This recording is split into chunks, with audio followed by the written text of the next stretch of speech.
Здравствуйте, уважаемые эксперты. Меня зовут Ростовецкий Никита. Я ученик 9 класса 25-й школы города Якутска. Мой доклад называется «Цветение воды озера Апана сине-зелеными водорослями на территории ресурсного резерватора Кинкиме». Актуальность работы в том, что бассейн средней реки Лены изучен с точки зрения биоразнообразия недостаточно. А цель же работы – это ежегодное наблюдение за процессом цветения воды в озере Апана. Для осуществления этой цели были поставлены следующие 4 задачи. 25-я школа имеет лагерь на территории ООПТ Кинкиме на местности Апана, где и проходили исследования. Исследование водорослей фитопланктона озера Апана проводилось в 3 станциях в июне 2019 и в сентябре 2020 года. Итого собрано 20 проб на качественный и количественный анализ. Отбор проб на качественный состав произведен планктонной сетью Апштейн, а определение видового состава осуществлялось на территории лагеря и в лаборатории Института биологии. Расчет численности биомассы проведен счетно-объемным методом по данной формуле. Санитарно-биологической характеристикой использовался расчет индекса Сантли-Бука. Значения индекса сопробности приведены в таблице ниже. Здесь представлен таксономический состав водорослей.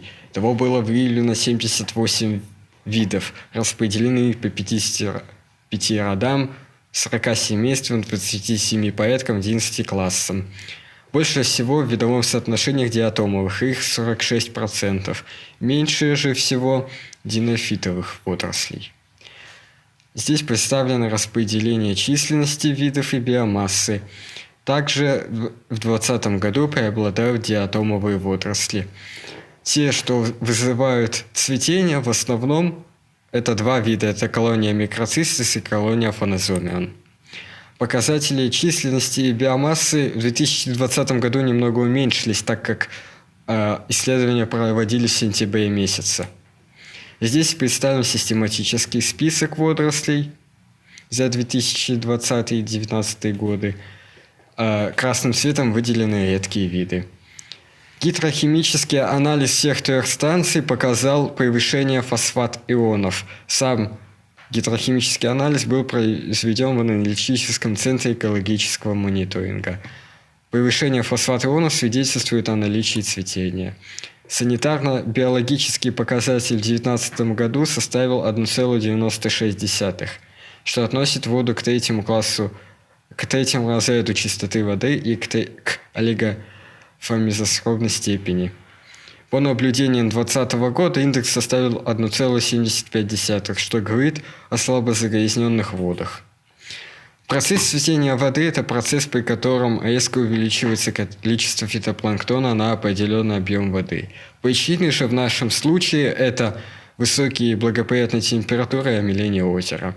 Последствия же крайне неблагоприятные. При цветении упрощается экосистема, уменьшается количество видов. Она становится менее устойчивой. Также мы сделали небольшой список рекомендаций по борьбе с цветением в озере. Итак, за 2-летнюю работу подведем некоторые выводы. Вывод первый – это то, что в озере наблюдается большое количество самых разных видов, в том числе и очень редких. Второй вывод – это то, что мы установили наличие в основном 2 видов, которые вызывают цветение. Был также создан систематический список из 78 видов. 3. Выявлены виды-индикаторы, подсчитана сопробность озера. И 4. С учетом всех биологических, химических показателей было показано, что вода среднезагрязненная. И 5. Это то, что в связи с этим существует необходимость мониторинговых долгосрочных гидробиологических наблюдений за процессом цветения в озере Апана. Спасибо за внимание.